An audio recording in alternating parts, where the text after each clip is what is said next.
Hello! Hello, good morning. So, maaga akong nag-vlog ngayon dahil ako ay mag-grocery. Bungi-bungi na po ang aking mga dilata. At ay bungi-bungi na. Ayan o.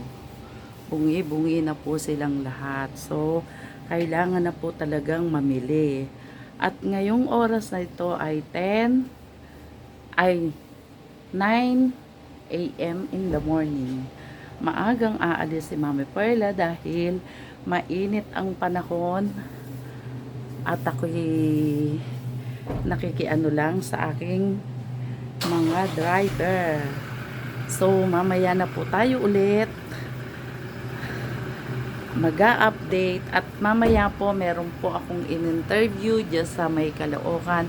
Panoorin nyo po hanggang dulo ang mga kaganapan ng mga nakaraang araw kung bakit wala lagi si Mami Perla. Ayun po.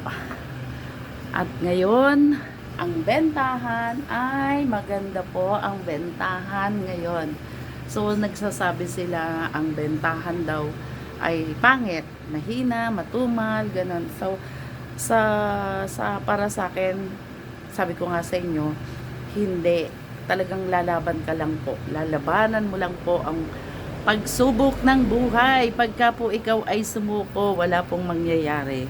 So, gano'n na lang po at bye-bye. Hello mga kasari, nandito tayo sa tindahan ni Auntie Marsing sa sa Caloocan, Bagong Silang. Konting interview lang dito sa iyong sari-sari store. Kamusta naman ang bentahan ngayon tag-init? Anong pinaka best seller mo? Ang pinaka-best seller dito po ay yung soft drink, tapos ang yellow, Ice cream. Yan, ang best Yan seller. po ang best seller ngayon. Mahangga anong oras ka dito sa gabi? Maabot nga kami minsan ng alas 12. Oh, kasi ang bentahan sa araw mga seasoning lang, mga grocery, pero pag gabi, Marami din tindahan po dito kaya nga minsan nagtsatsaga na lang kami. okay lang 'yun, lumalaban. Lalaban. Laban.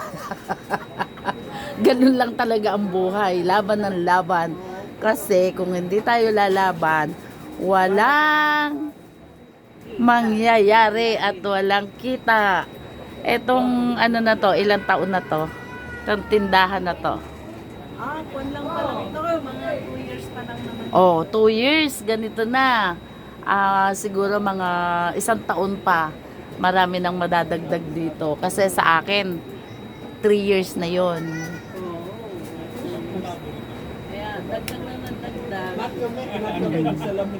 Wag lang yung basta ang naman dito, ang tip lang naman dito sa tindahan yung benta.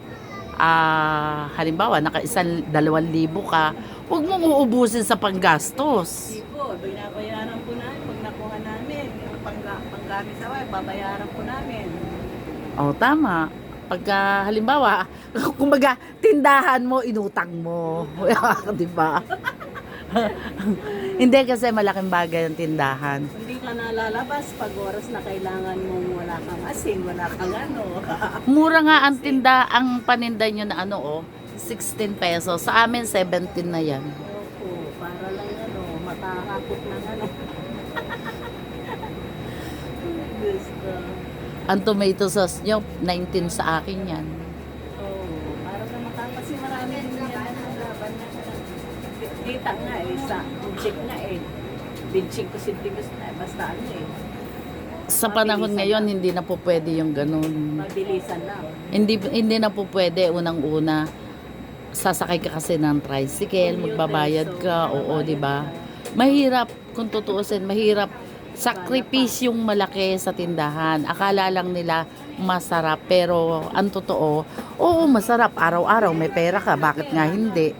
Pero, ang doon, talagang gumagana yung utak mo. Hindi mo maiwasan yung utang, abutin ng ilang libo. Mm. Hindi mo maiwasan. Totoo yun. Nakatulong pa rin. Hindi naman pwedeng. Yung iba hindi nagpapautang. Pero, pakisama na rin, di ba? Kasama. Kasama ko. Pero mo nakarating akong bagong silang.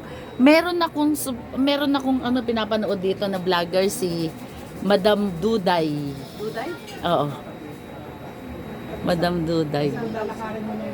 Dito siya sa San Roque namimili. Ay, dyan lang yun. Yan ang Oo.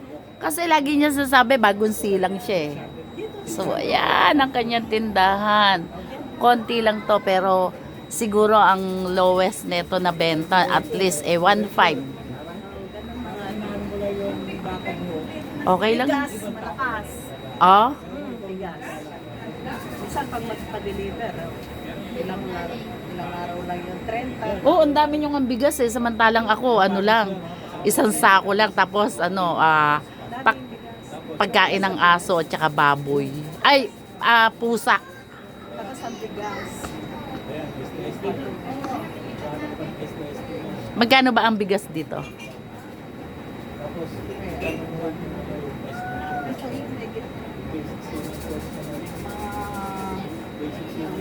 Tutuusin, maliit lang ang tubo sa bigas. Kunti lang, kaya lang. Sumasabay na sa Bulacan. Sumasabay siya. Oo.